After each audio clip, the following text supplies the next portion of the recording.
या प्रश्नाचा सरळ सोपा अर्थ की एक व्यक्ती ती 5 किलोमीटर एका तासात चालली आणि मध्ये एक पूल आला, त्या पुलाला ती क्रॉस करते 15 मिनिट मध्ये.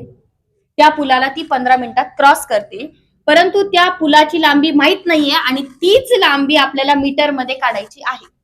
यासाठी आपल्याला काय करावं लागेल, पहिलं तर मीटर आणि सेकंद याचा कॉलम करून घ्यायचा.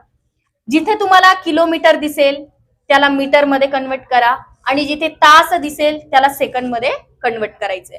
आता इथे दिले बघा 5 किलोमीटर, ठीक आहे, ताशी.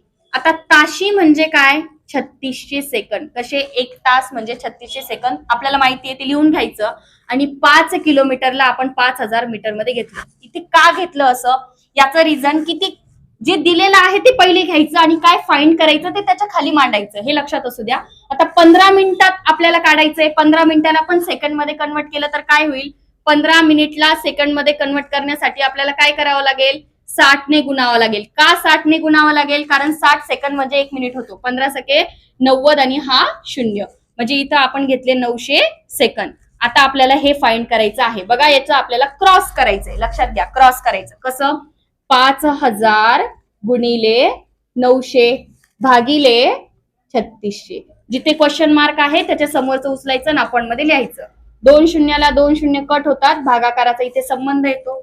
याला पुन्हा आपण इथे 3 ने भाग देऊ, 3 ने भाग जातो, 3 1 3, 3 2 6, 3 3 9.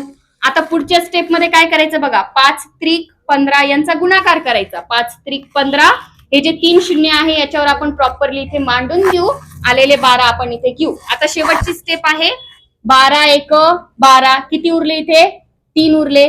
12 दुने 24, पुन्हा 6 उरले, 12 पंचे 60, हा शून्य इथे दिला, किती उत्तर मिळालं, 1250 मीटर, जी की पुलाची लांबी आहे.